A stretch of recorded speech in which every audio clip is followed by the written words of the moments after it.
What's up guys, Boss here, and in today's video I'm going to be playing the new global tournament, and I'm using what in my opinion is probably the easiest deck to use for the global tournament. And not only is it really easy to play, it's also really fun to play in my opinion, and it is also extremely strong. You got the Golden Knight, which is just so good. I mean, the amount of dashes he can do, and especially a lot of different matchups against, where they have a lot of swarms and stuff like that, he can bounce back and forth so many times. You got the Recruits, which are so good on defense, the Goblin Hut and the Furnace, which practically play themselves when you just place it down. Fireball, best spell in the game right now in my opinion, and then you got the Bar Barrel to help tank for everything. Zappy's really good on defense, and the Flying Machine as Fireball spell bait, so then you can abuse the spawners. So 10-0 right now. We're going to go for 15 wins as always to get all the rewards. Before we head into the first game, if you guys would like to support me, you can use my creator code BOSS in any Supercell game. Really do appreciate all the support from you guys. It does mean a lot. But with that being said, we're going to get in the first game and try to get to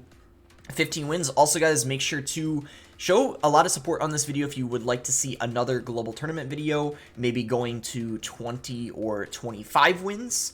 Probably on this same account, and I'll use a different deck. So yeah, let me know if you want another global tournament video, or if you would prefer maybe ladder for the next video. Let me know. So he's not going to do anything. He's going to go for a late Dark Prince, which is really interesting, and we can just go for a Bar Barrel here and see what he wants to do. So he's going to have Inferno Drag. Inferno Drag is going to get little to no value for him because, I mean, look at the deck we're using. I mean, everything is Swarm for the most part. The Inferno Drag is, it's not going to do much. Sorry to tell him. Zappies are going to do a good job here. He's going to go for a Fireball. I do have to admit, that was a great Fireball. It did wipe everything out. The Valkyrie, on the other hand, will get some solid value for him in this matchup. But he just, wow, spent 6 elixir there. So I'm thinking definitely time to maybe just go for Recruits in the back. The reason why I would do this instead of playing a Furnace is because he just played a Tesla. So if I played the Furnace, unless I played it in the opposite lane, the Tesla would just keep, killing the Fire Spirit. So it would kind of be pointless. But now that we got the Recruits down and we know he doesn't have his Valkyrie cycle, it's probably going to be a little challenging for him to defend. I mean, he has to go Dark Prince, but ooh, he gets back to the Valkyrie, so well played on his part. After cycling the Dark Prince, I guess he worked his way back around to it. So we'll just go for a Bar Barrel here, and then I think we'll go for our Golden Knight. So unfortunately, in this matchup, it's looking like we're not getting as much value out of our Golden Knight as we would in other matchups, because it doesn't seem like he's got a lot of Swarm and stuff like that. But with that being said, we definitely can still make him work, especially in Double Elixir when he stacks a bunch of things together. And we took care of that Goblin Drill really nicely. He goes in for a nice Fireball there. But our Fire Spirit connects, and like that, we continue maintaining our lead.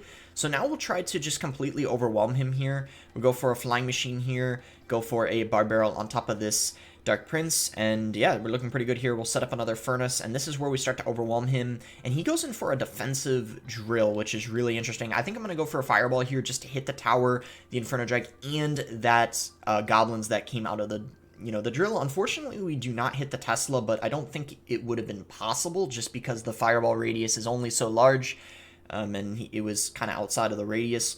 So we'll just go for Zappies here, always making sure to split them so this way he can't get like a massive Fireball value on top of everything. Flying Machine here high up, away from everything else, so he's going to have to choose right now. What does he want to Fireball? He's got, a couple lanes that he has to deal with. Fireball probably going to come down here, but the Golden Knight is going to dash on top of the tower, and it's going to get a lot of damage. So now we're in a great position where I feel like we can just pretty much play some good defense. That hut was actually... a Goblin Hut was a little bit of a misclick. I didn't mean to play that, but I think it's okay. I'm just going to go for the dash here on top of the Goblins that came out of the Drill, and then the Zappies are going to reset the Inferno Drag and also help take care of the Dark Prince, and we are perfectly fine. Even though I misclicked that Goblin Hut and didn't mean to play it, we still managed to defend really nicely. We're just going to go for the ability just to help whittle down that Tesla.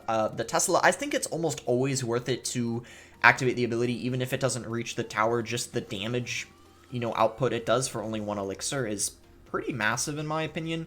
So we're just going to do this here. I'm going to go Zappies, to be honest, and then just use my Golden Knight on the Drill. I think it's better because then it's way better than Zappies at taking it out, because you can use the ability and, pretty much wipes them all out. So we'll just set up for a Furnace here.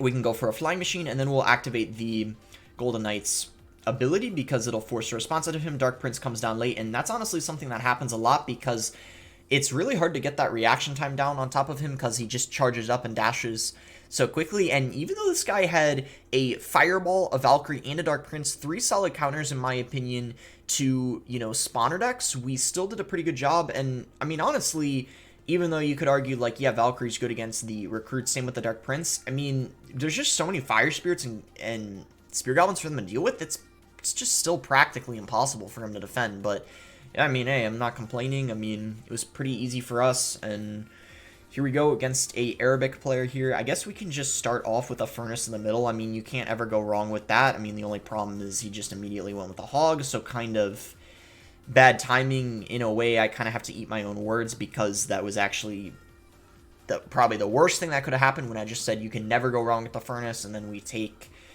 you know, quite a bit of damage there from that Hog. But it does look like he's going to take some damage himself here, so that's good. And then we also have our Goblin Hut, so he's going to have a hard time outcycling both the Furnace and the Goblin Hut in this matchup. But with that being said, definitely we got to watch out in single Elixir. I think double Elixir is going to be a lot easier for us. Single, we have to be a little bit more passive just because 2.6 is extremely fast cycle.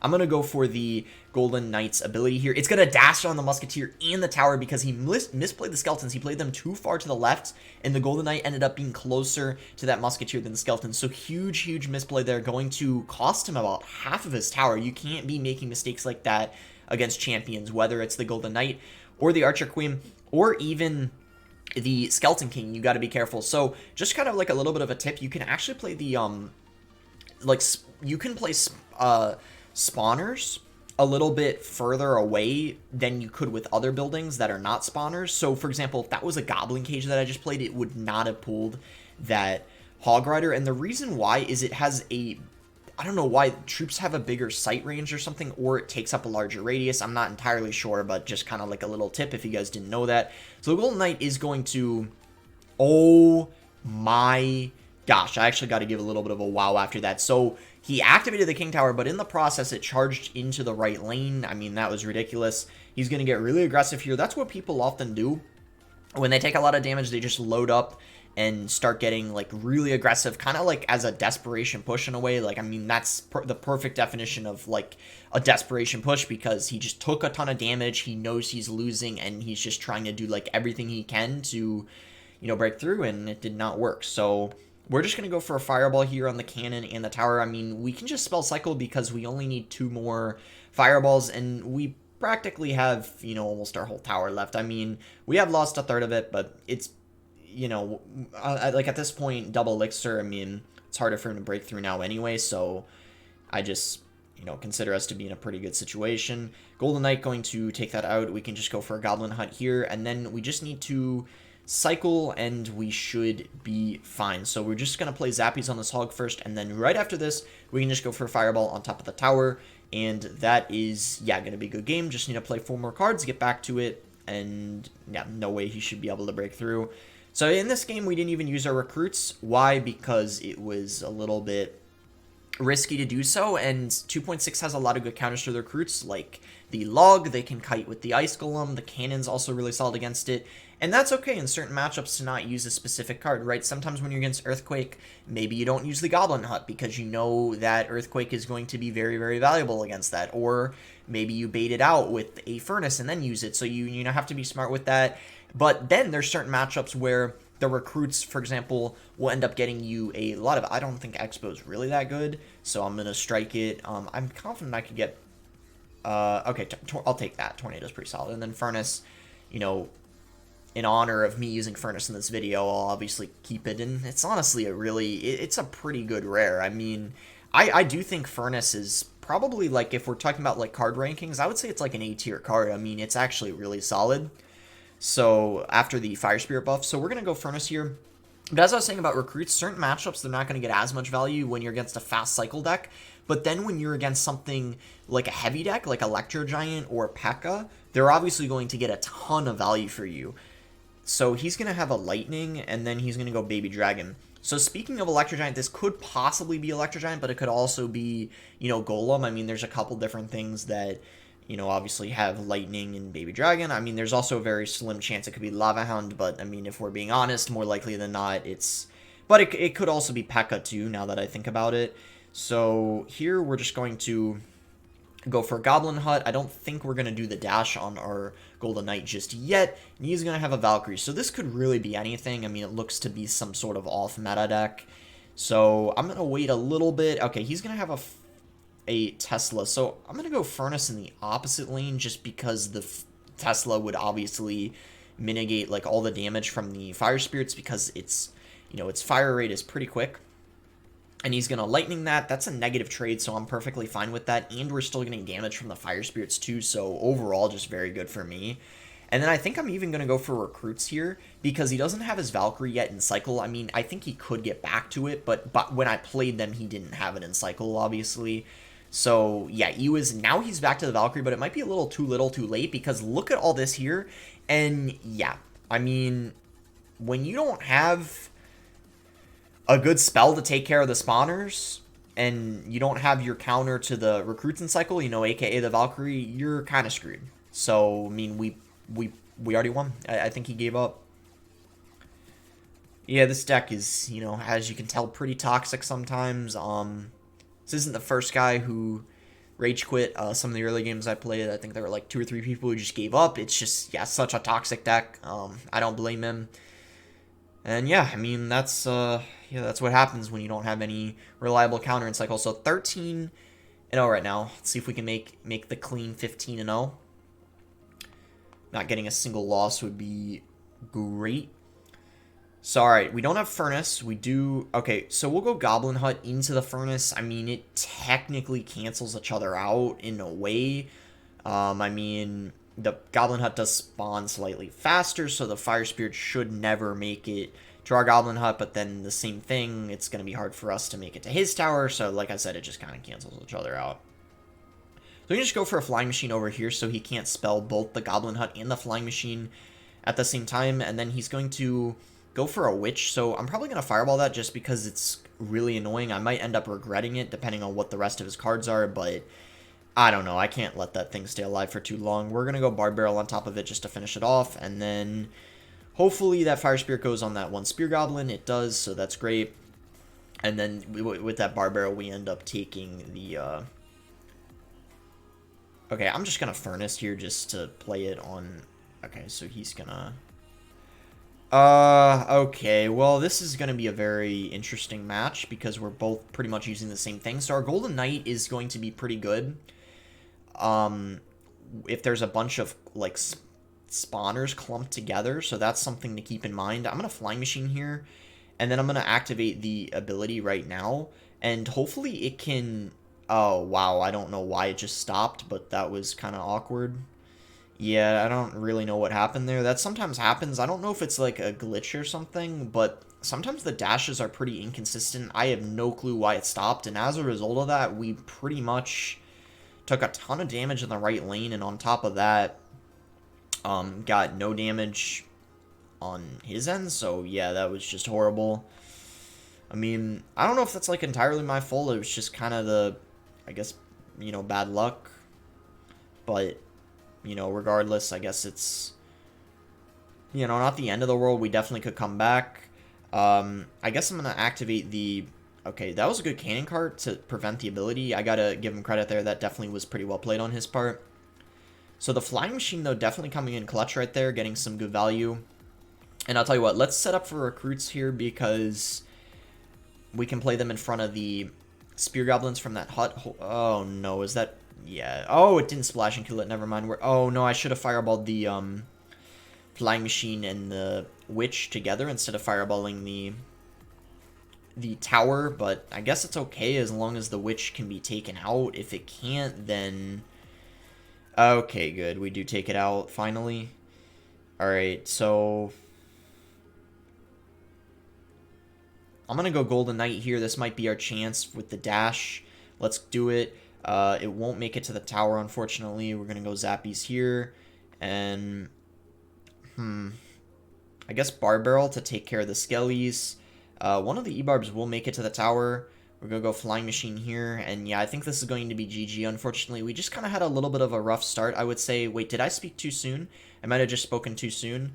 I don't know why I spoke too soon, but, well, did I? I don't know. It's looking like now. We'll see, but, okay, so we do get that Flying Machine lock on the tower, and you know what? We actually do have a chance. We do have a chance.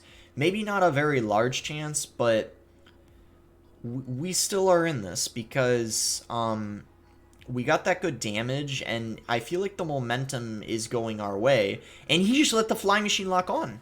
Just like that, we actually take the lead. Good gosh. Things have turned around that quickly. That's surprising.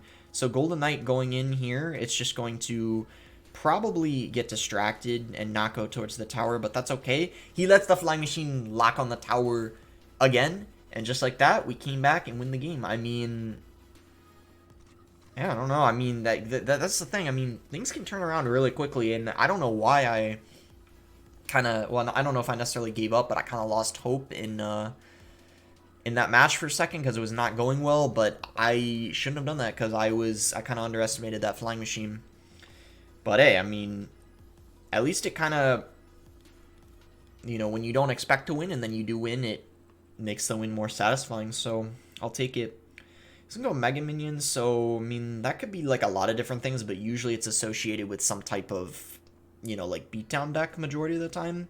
Like, you know, it could be, like, RG, it could be, like, you know, like Electro Giant, like Golem, like something like that, Sparky, so yeah, like some, like obviously, like I said, like usually some sort of beatdown deck. So we could actually, I actually think we might have already won because he doesn't have his Dark Prince in cycle, and he's kind of low on elixir after that. So, let's see. I mean, if this Golden Knight... Look at that. Yeah, I mean, so I was kind of right. I mean, I wouldn't go as far as saying it's good game, but this is quite the good start, so I'll take it. I mean, that Golden Knight practically took, what, like, his whole tower? And I don't know what's with people not properly defending the Flying Machines, but again, kind of like the last game, the guy... You know, in this case, the Flying Machine wasn't locked on the tower. It was locked on a troop, but he played it too early, and the tower wasn't helping out. So, I mean, you know, the Flying Machine, especially early on in global tournaments, I mean, which I'm sure a lot of you guys are looking for, like, a deck good. I mean, Flying Machine, a lot of people struggle to deal with it, which is why, like, again, this deck, like I said, is, like, very good for the global tournament, like, easy to use, and, I mean, yeah, it's just the perfect deck to run. And did we get another rage quit? I think we did. I think we did. I don't blame him. I mean, there was no chance of him coming back. Oh, never mind. He just decided to, out of nowhere, leak, like, you know, 10 elixir. So, just a, he was a little misleading there. But, you know, I guess it's probably fine anyway, because it doesn't really make a difference since he already leaked, you know, so much elixir. We're just going to go for the... dash here and just defend, and yeah, nothing he can do. I mean, we could just try to take his second tower just for the heck of it, and yep, we actually are going to take it. And I just realized he hasn't even touched my tower. Hopefully he doesn't spell it just to say that he touched my tower. That would be kind of unfortunate. Give him the satisfaction of that. That would be... Alright, good. So, flawless game. Didn't even touch my tower. So, great one to end off of against King Parsa there. So, 15-0. Not too shabby, I would say. I mean, could be better. I mean, we could be 16-0, but it's a good start, nonetheless. And yeah, this is going to be the deck again. I hope you guys did end up enjoying the video. Make sure to like it if you did enjoy the video. Subscribe if you guys aren't subscribed already. And also, I keep forgetting to say this at the start of the video. I'll make sure to do this at the start of videos sometimes to shout out my Twitch. But if you guys want to see more of my gameplay in global tournaments or top ladder, make sure to check out my Twitch, boss _CR. I stream 2 to 3 times a week, and yeah, that's gonna be it. Thanks again. Until next time, guys.